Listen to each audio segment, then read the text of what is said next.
Imagine you are lost in the forest. It is night. The trees are thick and the darkness is absolute. You are cold. You are alone. So you do what any human would do. You gather wood. You light a fire. You shout into the trees. Is anyone there? You assume that if someone hears you, they will come to help. You assume that a light in the dark is a beacon for friends. But you have forgotten how nature works. In the wild, a fire does not just attract rescuers, it attracts predators. And right now, humanity is building a bonfire in the middle of a very dark woods.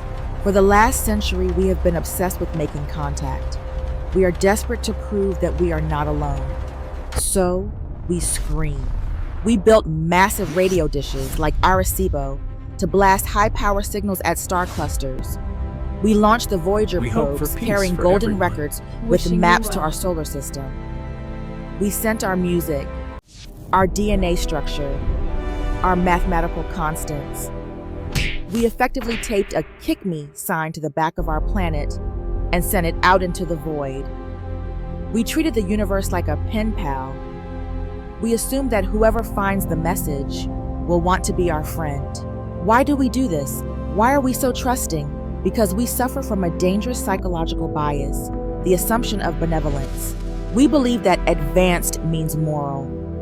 We tell ourselves that a civilization capable of interstellar travel must have outgrown violence.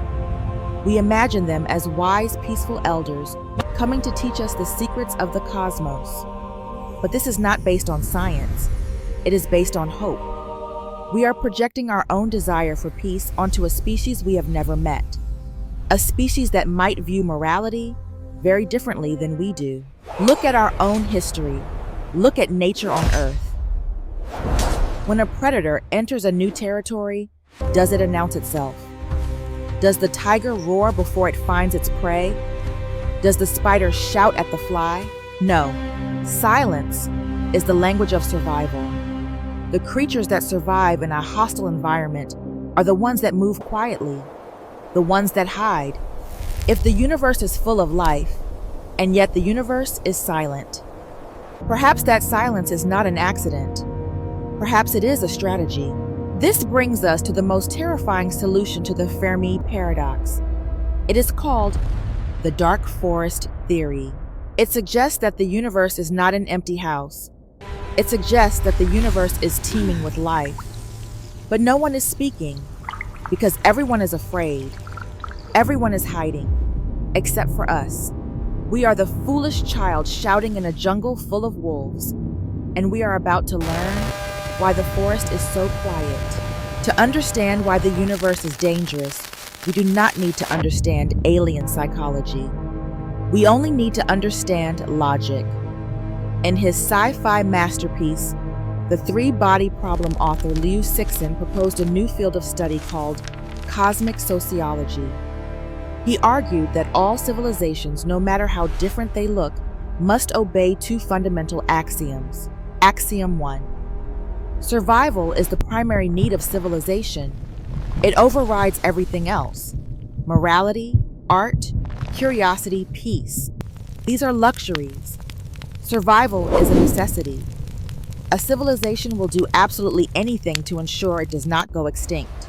Axiom 2. Civilization continuously grows and expands, but the total matter in the universe remains constant. Life is biological. It reproduces. Given enough time, a civilization will grow exponentially. They will fill their planet, then their solar system, then their local cluster. But the universe does not grow with them. The amount of atoms, stars, and habitable planets is finite. This creates a fundamental mathematical conflict. Infinite growth meets finite space. This leads us to a Malthusian trap. Even if a civilization is peaceful today, they will not stay that way forever. Eventually, they will need more energy. Eventually, they will need more room. And eventually, they will look at your star system not as a neighbor, but as a resource. It is not about hatred. It is about mathematics. If they take your star, they survive. If they don't, they starve.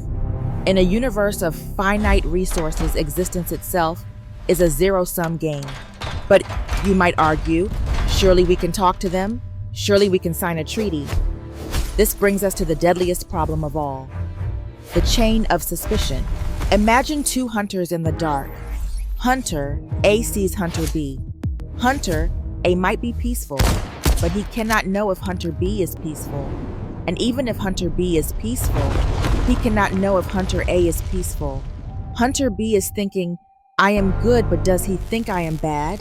If he thinks I am bad, he will shoot me to protect himself. So I must shoot him first. This creates a feedback loop of paranoia. Distance makes communication impossible. Light speed lag means you cannot talk in real time.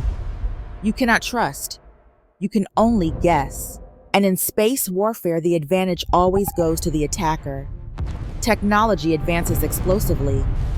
If you see a younger civilization, you might think they are harmless. But in a few hundred years, a blink of a cosmic eye, they could surpass you. They could become a threat. So you have a choice. You can wait, try to talk, and risk being destroyed. Or you can press a button and wipe them out while they are still weak. It is the only logical move. It is the safest move. And because it is the safest move, everyone does it. So here is the picture of the universe that emerges from these axioms. The universe is a dark forest. Every civilization is an armed hunter stalking through the trees like a ghost.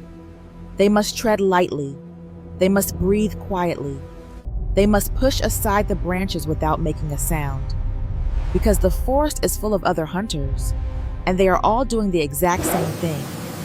They are all listening, waiting for a snapped twig, waiting for a footstep. In this forest, hell is other people. If a hunter finds another life, whether it is another hunter, an angel, a demon, or a helpless infant, he can do only one thing: shoot and eliminate. In this forest, there is only one sin exposure. To be seen is to be targeted. To be heard is to be hunted. Any life that reveals its location is immediately wiped out by those who wish to remain hidden. It is not personal. It is just the cheapest way to ensure your own future. This is the answer to the Fermi paradox. We asked, where is everyone? We asked, why is the universe so quiet? It is quiet because the dead do not speak. The civilizations that shouted, the ones that broadcast their presence, they have already been eliminated. They were the campers who lit fires in the night, and they were eaten by the wolves. The silence we hear when we point our telescopes at the stars is not the silence of an empty room. It is the silence of terror. The civilizations that remain, the survivors of the galaxy, are the ones who mastered the art of stealth. They are the hiders. They cloak their planets. They encrypt their communications. They ensure that not a single photon of artificial light leaks out into the abyss. They look at the stars not with wonder, but with suspicion. They know that the moment they are discovered, the clock starts ticking toward their extinction. And what happens when they are found? The attack does not look like a Hollywood invasion. There is no fleet of ships, no landing parties, no declaration of war. That is too slow, too risky. The attack is instant. A relativistic projectile, a star bullet, accelerated to near the speed of light, or a dimensional weapon that collapses space itself. One moment your sun is shining. The next, it is gone. The cleaning is thorough, precise, and totally impersonal.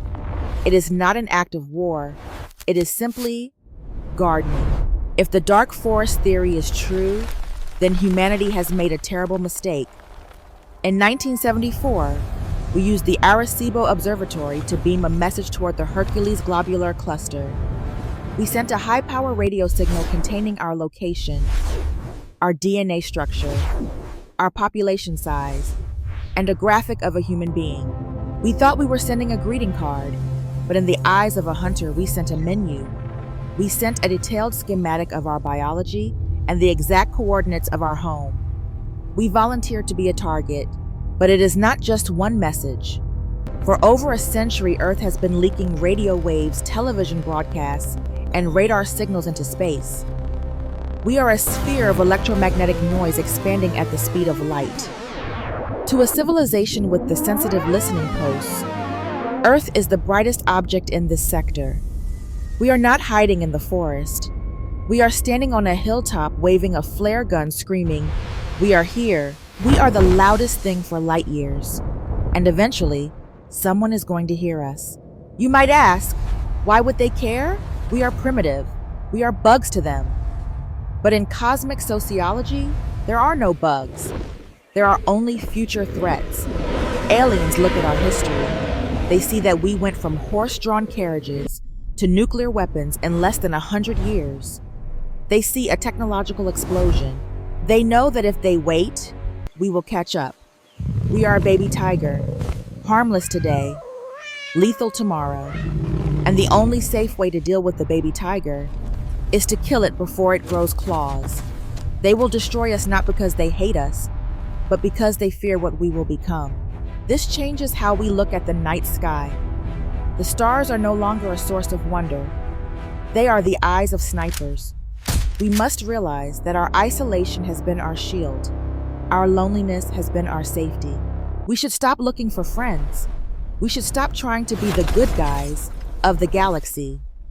We need to learn the lesson that the older, wiser civilizations learned millions of years ago. Be quiet, be invisible, survive. So if one day we receive a signal, if the static clears and a message arrives from the stars, if they ask us, is anyone there? We must do the hardest thing imaginable. We must not reply. We must let the phone ring in the empty house. Because the moment we answer, the hunt begins. Do not answer. Do not answer. Do not answer.